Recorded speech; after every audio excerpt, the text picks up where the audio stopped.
Hydrotherapy or water therapy is a fun and effective way to support children with physical or developmental challenges.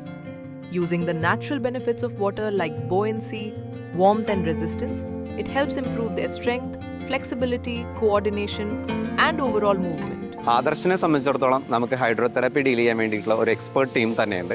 ടീച്ചേഴ്സിൻ്റെ നേതൃത്വത്തിൽ technical ഡിപ്പാർട്ട്മെൻറ്റിൽ നിന്ന് ഒരു സ്റ്റാഫും നേരിട്ട് നിയന്ത്രിക്കുന്ന രീതിയിലാണ് നമ്മൾ കുട്ടികൾക്ക് തെറാപ്പി സെഷൻ കൊടുക്കുന്നത്. ഹൈഡ്രോതെറാപ്പി നമ്മൾ ശരിക്കും ഒരു മൂവ്മെൻറ്റ് തെറാപ്പി ആയിട്ടാണ് ഇവിടെ കൊടുക്കുന്നത്. ഹൈഡ്രോതെറാപ്പി നമുക്ക് രണ്ട് തരത്തിലുള്ള മാറ്റങ്ങൾ നമുക്ക് കൊണ്ടുവരാൻ സാധിക്കും, ഫിസിയോളജിക്കലായിട്ടും സൈക്കോളജിക്കലായിട്ടും. ഫിസിയോളജിക്കൽ എന്ന് പറയുമ്പോൾ തന്നെ നമുക്ക് കുട്ടികളുടെ മസിൽ സ്ട്രെങ്ത് ഇമ്പ്രൂവ് ചെയ്യിപ്പിക്കുക, അതുപോലെ തന്നെ അവരുടെ മസിൽ സ്പാസം റിലീവ് ചെയ്യിപ്പിക്കുക, സർക്കുലേഷൻ ഇമ്പ്രൂവ് ചെയ്യുക, പെയിൻ റെഡ്യൂസ് ചെയ്യുക. പെയിൻ എന്ന് പറയുമ്പോൾ മസിൽ സ്പാസമുള്ള കുട്ടികൾക്ക് കൺട്രാക്ചറും കാര്യങ്ങളും കൊണ്ട് പെയിൻ ഉണ്ടാവാനുള്ള സാധ്യതയുണ്ട്. അപ്പോൾ നമ്മൾ ഹൈഡ്രോതെറാപ്പിയിൽ കുറച്ച് ആക്ടിവിറ്റീസ് കൊടുക്കുമ്പോൾ നാച്ചുറലി അവരുടെ സ്പാസം കുറയാനും അതുവഴി അവരുടെ പെയിൻ റിലീഫിനും അത് സഹായിക്കുന്നതാണ്.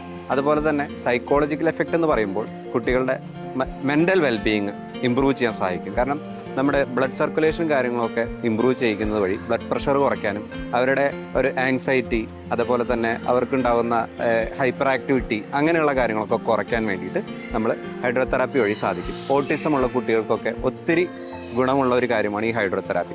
ഹൈഡ്രോതെറാപ്പി എന്ന് പറയുമ്പോൾ നമുക്ക് അതിൽ പലതരത്തിലുള്ള എഫക്റ്റുകൾ വരുന്നുണ്ട്. ബുവൻസി, ഹൈഡ്രോസ്റ്റാറ്റിക് പ്രഷർ, സർഫസ് ടെൻഷൻ, അങ്ങനെ വാട്ടറിൻ്റെ കുറേ പ്രോപ്പർട്ടീസ് വരുന്നുണ്ട്.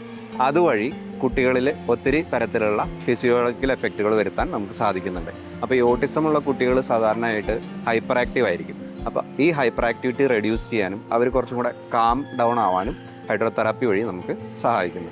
ആദർശിൽ നമുക്കൊരു 50 കുട്ടികളോളം കുട്ടികൾക്ക് നമുക്ക് ഹൈഡ്രോതെറാപ്പി നമ്മൾ കൊടുക്കുന്നുണ്ട്. അത് എല്ലാ ദിവസവും നമ്മൾ കൊടുക്കുന്നുണ്ട്. അത് ടൈം ടേബിൾ പ്രകാരമാണ് കുട്ടികളെ കൊണ്ടുവരുന്നത്. കൂടുതലും ഓട്ടിസം കുട്ടികൾക്ക് ശരിക്കും പറഞ്ഞാൽ അവരുടെ റെസ്റ്റ്ലെസ് ബിഹേവിയർ, ഹൈപ്പർ ആക്ടിവിറ്റി അതൊക്കെ ഒന്ന് റെഡ്യൂസ് ചെയ്യാനും അതുപോലെ അവരെ കുറച്ചുകൂടെ കാമാവുകയും ചെയ്യും. അതുപോലെ നമ്മുടെ ക്ലാസ് ആക്ടിവിറ്റി ചെയ്യുക കുറച്ചും കൂടെ സ്മൂത്തായിട്ട് പോകും. ശരിക്കും പറഞ്ഞാൽ ഒരു 4 വയസ്സ് മുതൽ ഇത് കൊടുക്കുന്നത് ഏറ്റവും നല്ല കാര്യമാണ്. അപ്പോൾ അത് കുട്ടികളിൽ അത് ശരിക്കും എഫക്റ്റ് ആവുകയും ചെയ്യും.